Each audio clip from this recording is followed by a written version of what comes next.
Baik, selamat bertemu kembali dengan saya Toto Sugiarto. Kali ini kita akan membincangkan tentang eh, persiapan menghadapi tahapan-tahapan pemilu dan Pilpres 2024.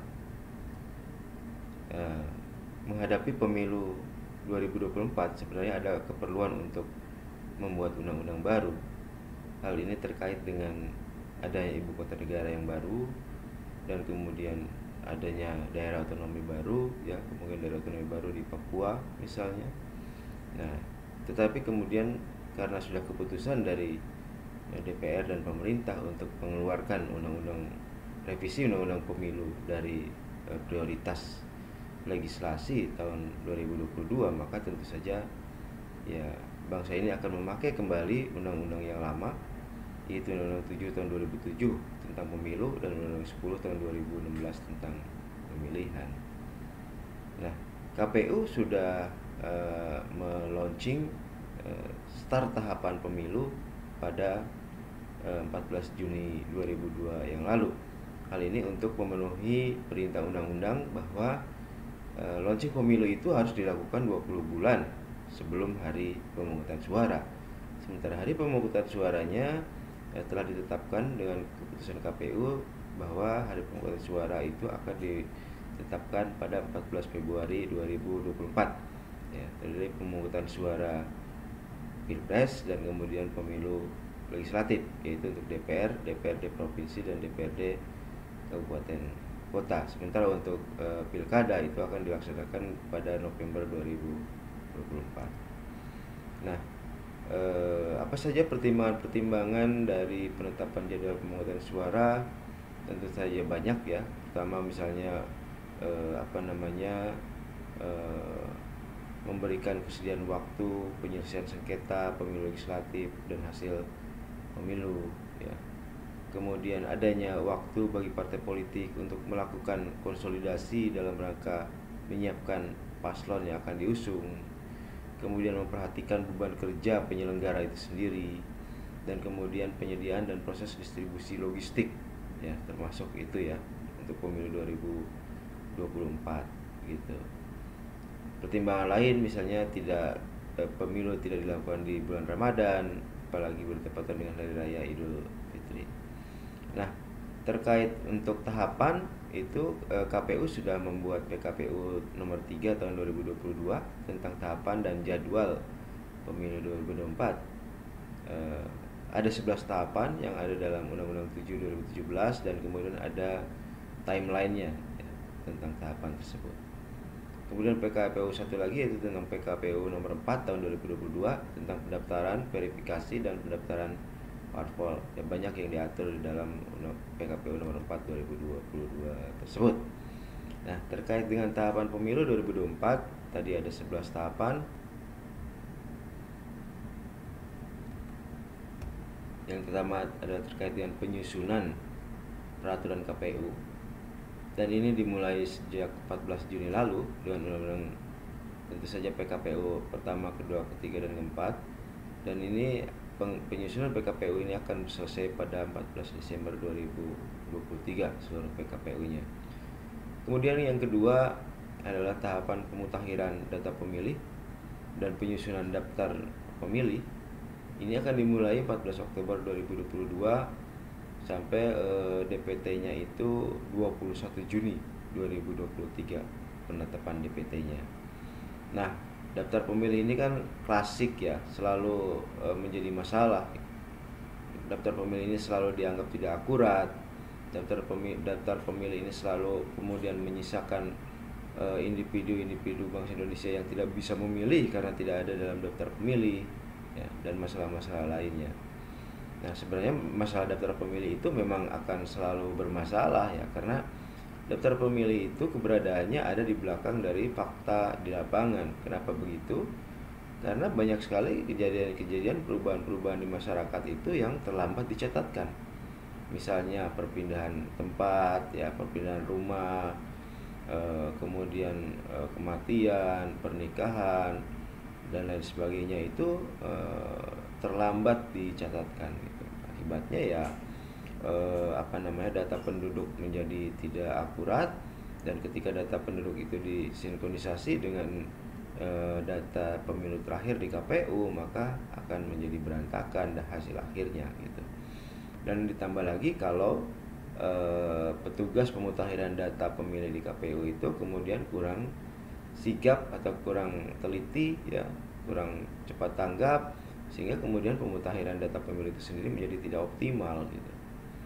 Nah, sebenarnya jangka waktunya cukup lama ya, 14 Oktober 2022 sampai 21 Juni 2023. Jadi harapannya DPT untuk pemilu dan Pilpres 2024 ini akan lebih baik dari sebelumnya.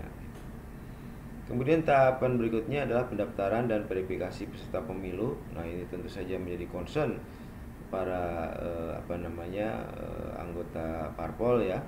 Dan ini akan dimulai, Perpol ini dimulai 29 Juli 2022 atau mungkin pendaftaran bisa dimulai tanggal 1 Agustus 2022. Dan penutupannya itu pada 13 Desember 2022 ya. Jadi Agustus, September, Oktober, November, Desember, sekitar 5 bulan, 4 bulan lebih lah, karena sampai 13 Desember 2022. Nah, seluruh partai politik akan mendaftar, dan metode pendaftarannya sekarang sudah berubah ya, karena sudah paperless, sudah sepenuhnya digital di di Sipol gitu ya. Jadi KPU sudah menetapkan bahwa tidak lagi akan menerima pendaftaran partai politik dengan kertas gitu. Nah, ini tentu saja harus menjadi perhatian para pengurus, pimpinan, pengurus, dan anggota parpol ya, bahwa data-data mereka itu harus dimasukkan, di entry secara ke digital gitu, dan kemudian baru mereka akan terdaftar sebagai peserta pemilu dan pilpres gitu ya. Kemudian tahapan keempat adalah penetapan peserta pemilu, akan dilakukan sehari setelah penutupan pendaftaran dan perpol, yaitu penetapan itu akan dilakukan 14 Desember 2022. Nah, penetapan jumlah kursi dan penetapan dapil itu akan dilakukan antara 14 Oktober 2022 sampai 9 Februari 2023. Jadi inilah kesempatan nanti bagi caleg ya untuk melihat dapil mereka itu apakah berubah atau tidak bagi caleg incumbent gitu ya. Bagi caleg yang baru ya berarti harus dilihat daerah pemilihan mereka itu ada di mana saja, dan kemudian kursi yang diperebutkan di dapil tersebut ada berapa gitu ya. Nah, kemudian tahapan ke-6 adalah tahapan pencalonan, dimulai dengan pencalonan anggota DPD, itu akan dimulai 6 Desember 2022. Jadi pencalonan anggota DPD itu dilakukan paling pertama, yaitu 6 Desember 2022. Kemudian pencalonan anggota DPR, DPRD Provinsi, dan DPRD Kabupaten Kota itu akan dimulai 24 April 2023. Jadi lama ya antara anggota DPD, pendaftaran anggota DPD dengan pendaftaran calon anggota DPR. Kemudian pendaftaran calon presiden dan wakil presiden itu dilakukan 19 Oktober 2023. Nah, penetapannya dari semua pencalonan ini sama, yaitu pada 25 November 2023. Oke, 3 hari setelah penetapan calon ya, DCT, itu kemudian masuk ke tahap ke-7, yaitu masa kampanye pemilu. Ya, masa kampanye pemilu dimulai 28 November 2023 sampai 10 Februari 2024. Jadi efektifnya ya Desember Januari ya, kira-kira 2 bulan lebih lah, antara 60 sampai 70 hari.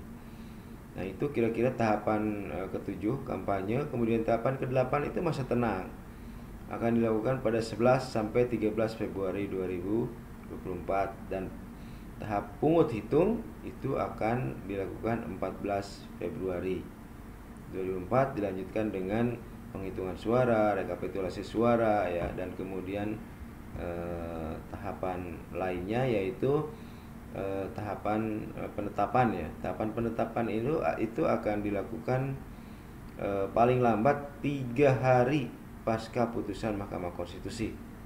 Ya, kalau tidak ada gugatan yang kemudian berlanjut, maka kemudian penetapannya adalah 3 hari pasca putusan Mahkamah Konstitusi tersebut, gitu ya. Dan kemudian dilanjutkan sumpah janji untuk anggota DPR dan DPD itu 1 Oktober 2024 ya, sedangkan untuk presiden dan wakil presiden itu 20 Oktober 2024. Nah, sedangkan untuk DPRD provinsi dan kabupaten kota disesuaikan dengan masa akhir jabatan masing-masing anggota, gitu ya. Nah, apabila terjadi second round dalam Pilpres, maka kemudian ada tahapan putaran kedua di Pilpres, gitu ya. Itu juga sudah diatur dalam PKPU tersebut, gitu ya. Oke, itu kira-kira tahapan yang ada di dalam PKPU nomor 3 tahun 2022, gitu ya. Nah, sekarang apa sih tantangannya bagi demokrasi di pemilu 2024 ini? Pertama adalah pemilu 2024 dan Pilpres adalah pemilu dan pemilihan serentak, gitu ya.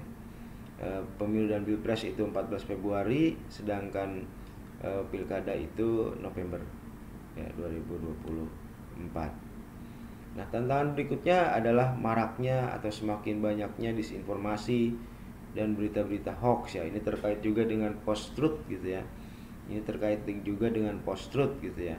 Maraknya disinformasi, informasi yang salah, yang tidak bisa dipertanggungjawabkan, informasi fitnah, informasi yang tidak bisa, yang tidak benar, gitu ya. Hoax dan ujaran kebencian itu juga menjadi tantangan bagi pemilu ke depan, pemilu 2024. Nah, apakah penyelenggara dan pengawas bisa menghilangkan disinformasi dan berita hoax ini sehingga kemudian pemilu bisa menjadi lebih baik? Ya, kita lihat nanti, gitu ya. Kemudian juga maraknya politik uang. Nah, ini juga penyakit yang sampai sekarang tidak bisa dihilangkan, gitu ya. Bahkan ada mantan anggota Bawaslu itu semasa dia menjabat mengatakan bahwa politik uang itu seperti kentut ya, yang tidak bisa dideteksi, tidak bisa dilihat, tidak bisa ditangkap, gitu ya. Nah, tentu saja ini pernyataan yang amat menyedihkan ya, karena keluar dari seorang komisioner Bawaslu waktu itu, gitu ya. Nah, seharusnya memang politik uang itu bisa dihilangkan atau setidaknya diredam, gitu ya.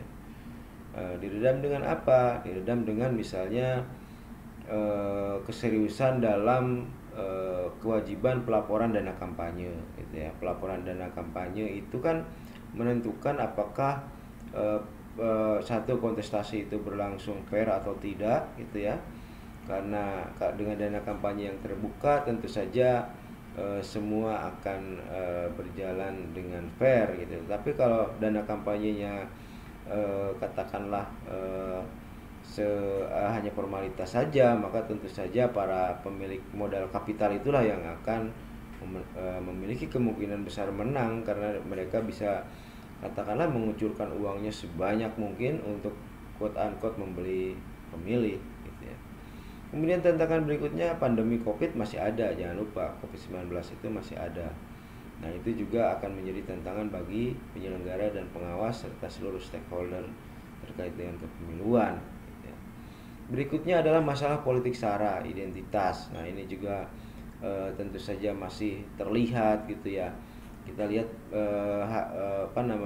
impact dari pemilu 2019 itu masih ada sampai sekarang. Ada cebong versus cebong versus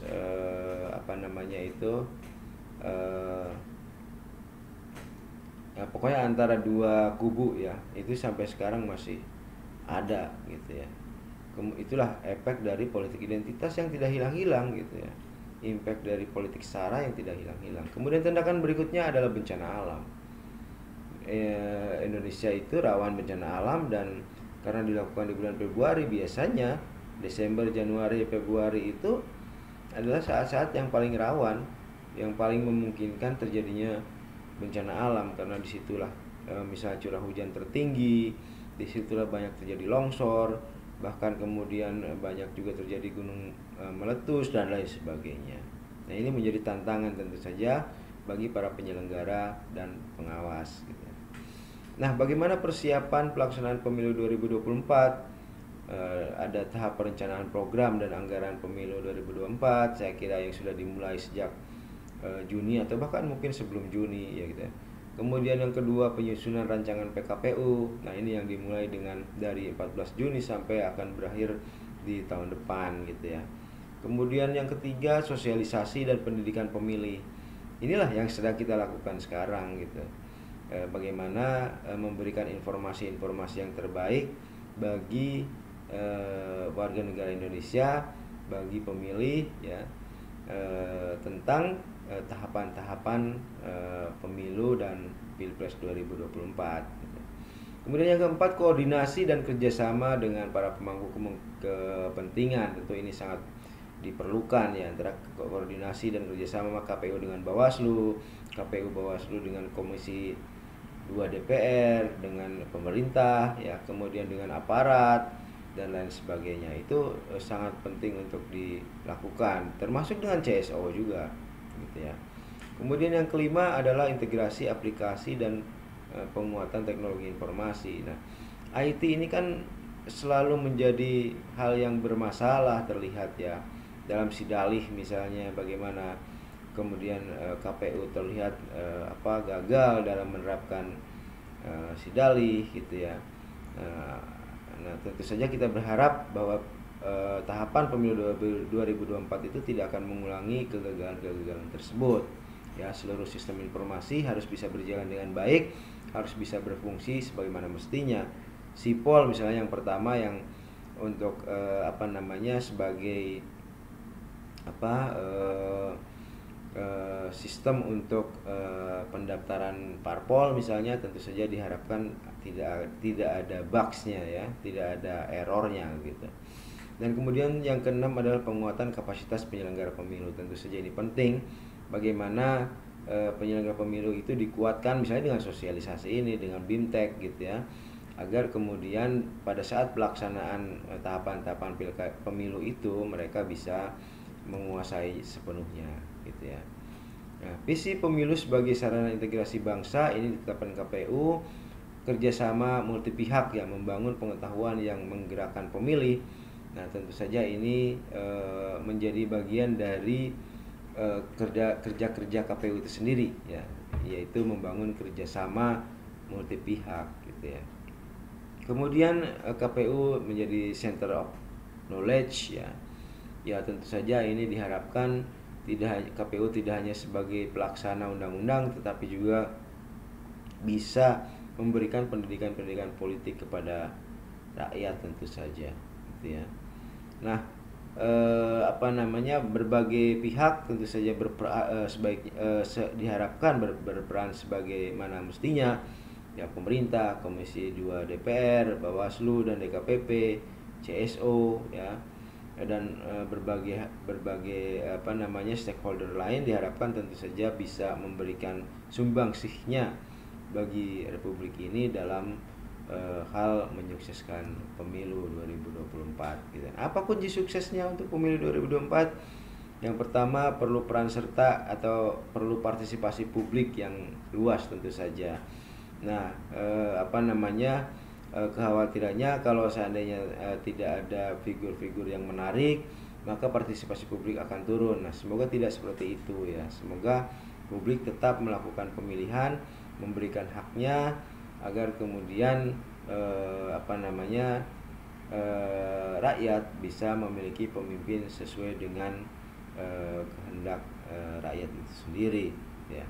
Nah, kunci sukses kedua adalah dari sisi koordinasi, kolaborasi, sinergi ya. Itu tentu saja amat sangat penting, karena tidak mungkin pemilu itu hanya dikerjakan oleh KPU saja atau KPU dan Bawaslu saja, tetapi tentu saja harus ada kolaborasi, koordinasi dan strategi dengan lembaga-lembaga lain termasuk dengan CSO. Nah, kemudian kunci sukses ketiga adalah bagaimana dukungan dari para pemangku kepentingan, dari LSM, Ormas gitu ya, dan lain sebagainya. Nah, kunci sukses keempat adalah penyelenggara pemilu itu harus kompeten dan berintegritas. Pada saat penyelenggara pemilu tidak kompeten dan tidak berintegritas, maka jangan harap kita akan mengalami kesuksesan dalam penyelenggaraan pemilu, gitu ya. Kemudian peradilan pemilu itu juga sangat penting, bagaimana Bawaslu berperan dalam menyelesaikan pelanggaran dan konflik-konflik yang terjadi misalnya, gitu ya. Nah, itu tentu saja menjadi kunci sukses bagi pemilu 2024, gitu ya. Terakhir tentu saja pemilu kunci sukses ke-6 tentu saja ada di pemilih. Pemilih itu berdaulat dan dia memilih berdasarkan rasionalitasnya. Sedangkan peran masyarakat itu sendiri apa? Misalnya terlibat dalam penyelenggaraan pemilu, ya. Kemudian membantu sosialisasi. Nah, saya misalnya adalah contoh bagaimana masyarakat dalam hal ini CSO juga membantu KPU untuk sosialisasi pemilu, gitu ya. Nah, dan peran-peran lain ya, termasuk misalnya sebagai pemantau, ikut mengawasi juga jalannya katakanlah jalannya pemungutan suara dan lain sebagainya.